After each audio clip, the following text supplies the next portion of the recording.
Dans cette vidéo, nous allons parler d'un autre une autre structure de données en Python qui s'appelle les dictionnaires. Alors, qu'est-ce qu'un dictionnaire? Ben voilà, un dictionnaire, c'est comme notre dictionnaire, Larousse, Robert, etc. Alors, quand on ouvre un dictionnaire, on recherche un mot et ce mot a une définition. Et dans le dictionnaire, le mot qu'on recherche est dans ce dictionnaire de façon unique. Donc maintenant, en Python, il y a les dictionnaires aussi. Alors, ils sont aussi appelés tableaux associatifs. Alors, dans un dictionnaire, on stocke des paires clés-valeurs. La clé dans le dictionnaire Larousse, ça sera quoi? Ça sera le mot. La valeur, c'est la définition. Bon, il peut y avoir des fois plusieurs définitions, mais ça n'apparaît qu'une seule fois le mot. Et vous voyez, des fois, il y a petit 1, petit 2 pour les différentes définitions. Alors, il faut savoir que la clé est unique, oui, dans le dictionnaire. Voilà. Elle n'apparaît qu'une seule fois. L'accès à la valeur est rapide à partir de la clé. Je sais comment rechercher par rapport à la clé. Et une clé pourrait être alphabétique, numérique, etc. Donc, en anglais, clé, c'est key, K-E-Y. La valeur, c'est value. Donc, ça, c'est important parce que des fois, on a besoin de savoir les mots en anglais.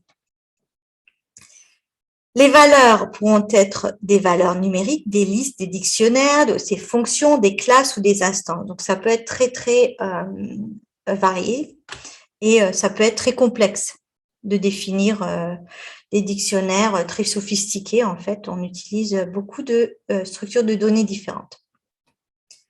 Donc, voilà un exemple de dictionnaire en Python. Donc là, j'ai pris un exemple, les téléphones. Donc, j'ai un calepin et j'ai le nom de la personne et j'ai le numéro de téléphone.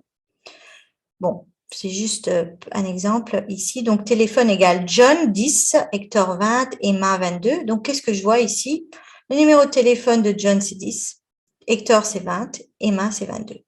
Donc, John, Hector, Emma sont des clés.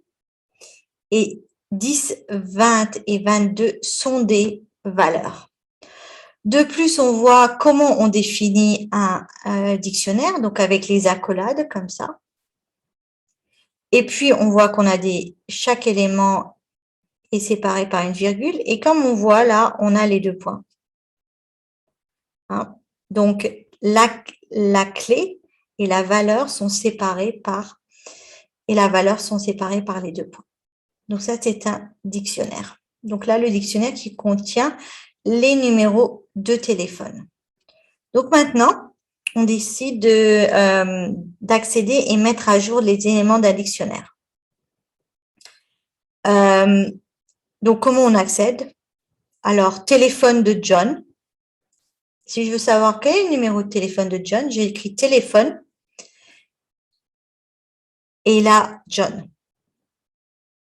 Entre accolade carré et puis John, c'est une chaîne de caractères. Donc là, on voit bien que ça, c'est une chaîne de caractères. Le John, c'est une chaîne de caractères dans le téléphone. Et 10, c'est un entier. Donc là, téléphone de John, j'obtiens 10. Voilà. Donc là, j'ai accédé à une donnée. Maintenant, je veux mettre à jour. Alors, les dictionnaires sont mutables. Je peux changer. Maintenant, je dis, OK, je veux changer le téléphone d'Hector, c'est 25. Alors, j'écris téléphone de Hector égale 25. Et maintenant, en fait, j'aurai un nouveau dictionnaire puisque la valeur pour Hector a changé, comme on le voit ici. Avant, c'était une autre valeur. Alors, on va regarder comment itérer sur un dictionnaire, si je veux même parcourir le dictionnaire. Alors, j'écris for key in téléphone. Donc là, on voit, bon, key, j'aurais pu écrire X, mais j'utilise key parce que c'est le bon mot à utiliser. Pour key in téléphone, j'imprime key. Donc là, j'ai imprimé tous les clés. Donc, John, Hector, Emma. Donc là, on a étiré sur le dictionnaire. C'est la première méthode qu'on a utilisée juste en utilisant la clé. Donc maintenant, on va regarder aussi comment on peut itérer sur le téléphone, mais d'une autre manière. Donc, il y a une méthode qui s'appelle items et qui nous donne tous les items, tous les éléments hein, du dictionnaire. Donc là, on utilise aussi une boucle. Hein. Quand on itère, on utilise une boucle. Donc, for, key, virgule, value, in telephone items. Donc, on voit que, en fait, telephone items nous retourne en fait des éléments comme ça, qui, la clé et la valeur.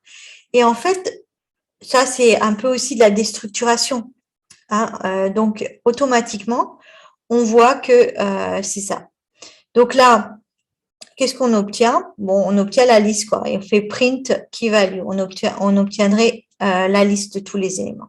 Bon, là, il y a 2 éléments. Il y en a un que j'avais enlevé. Voilà. Donc, ça, c'est la deuxième manière d'itérer sur un dictionnaire. Maintenant, si je veux savoir, est-ce qu'il y a une clé particulière? Est-ce que John est une clé dans le dictionnaire téléphone? Donc, je fais if John in telephone.keys. Donc, keys, c'est la méthode. Hein. Donc, j'obtiendrai toutes les clés là. Et là, il me regarde, OK, est-ce que John est dans cet ensemble?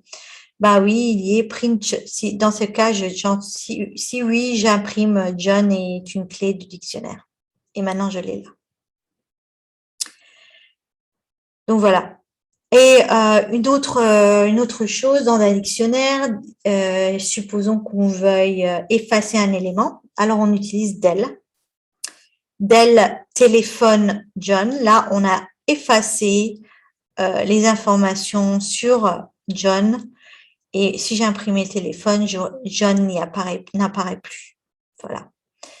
Donc, voilà un petit peu les dictionnaires hein, qui sont une structure de données vraiment intéressante qui peuvent vous permettre de résoudre certains problèmes. Imaginez que vous implémentiez quelque chose sur un calepin où vous avez les adresses et les numéros de téléphone de personnes et le dictionnaire Larousse, etc.